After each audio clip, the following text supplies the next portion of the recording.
सबसे ज़्यादा कौन सा इम्पॉर्टेंट गोल है जो सबके पास होना चाहिए? जो कि आपको शुरू में शायद अजीब लगे ये बात, मैं आपसे अर्ज़ करता हूँ कि सबसे इम्पॉर्टेंट गोल का होना है।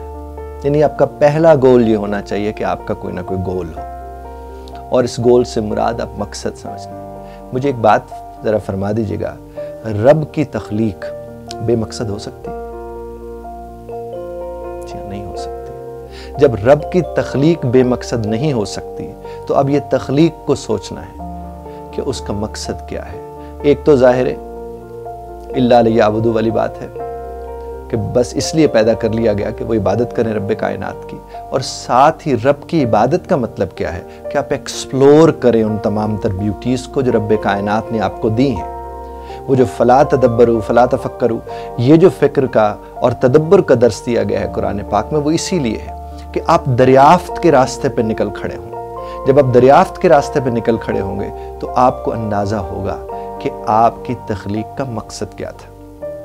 आप अपने लम्हों को मकसद अता करना शुरू कर देंगे जब आपको पता चलेगा कि ये जो मैंने 1 घंटा गुजारा है, मेरे इस 1 घंटे का मकसद क्या था। यकीन मानिए फिर आपको एहसास होगा कि 24 घंटे कितनी बड़ी नेमत है। फिर आपको एहसास होगा 1 मिनट की क्या हैसियत है। और आप अगर आपने ये आपकी ज़िंदगी का ये हिस्सा ही है, हम सबको कहीं ना कहीं किसी न किसी हवाले से इंतज़ार करना पड़ता है। हम इंतज़ार पे जब एतराज़ कर रहे होते तो बुनियादी तौर पर हमसे वो वक्त नहीं गुजर रहा होता। हमें लगता है कि वो वक्त हमारे मकसद के मुताबिक नहीं गुजर रहा। तो जो बामकसद लोग होते हैं उनके लम्हात मोतबर होते हैं। जो बामकसद लोग होते हैं वो अपना और किसी का वक्त ज़ाया नहीं करते हैं। तो बुनियादी तौर पर हम सब का एक गोल तो ज़रूर होना चाहिए कि जिस मकसद के लिए भेजा गया है उस मकसद को ना सिर्फ हमने समझना है, दरियाफ्त करना है, बल्कि उस मकसद के हुसूल की खातिर कोशिश करनी है, तगोदौ करनी है।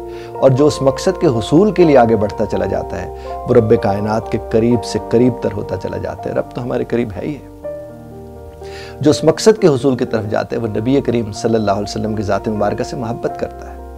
जो उस मकसद से मोहब्बत करता है वो अपने आप से मोहब्बत करता है, और वो अपने आप से ऐसी मोहब्बत करता है कि कहता है कि मुझसे फिर लोगों तक रोशनी जानी चाहिए। वो बेगरज हो जाता है। उसको सिर्फ एक ही गरज होती है बेगरज होके कि वह लोगों के लिए कितना नफ़ा बख्श हो सकता है। और आप सिर्फ एक ही मकसद अपने जहन में अगर बना लें फ्रॉम द डे वन, तो बहुत सी चीज़ें आपके जहन में आ जाएंगी कि आप यहाँ एज अ कॉन्ट्रीब्यूटर हैं। आपने मुआशरे के अंदर अपना एक एक्टिव रोल प्ले करना है। सारे मकासद हासिल होना शुरू हो जाएंगे जिसके साथ जुड़े हुए हैं। सिर्फ एक बात कि आपके दुनिया में आने का मकसद रब्बे कायनात की इबादत है, और रब्बे कायनात की इबादत के बहुत से तरीके हैं। कुछ रब्बे कायनात ने खुद वज़ा कर दिए। उनका ख्याल रखते हुए अपने इर्द गिर्द लोगों की ज़िंदगी में जितनी आसानी आप पैदा कर सकते हैं वो आप पैदा कीजिए। इससे बड़ा मकसद मेरे नज़दीक कोई नहीं हो सकता।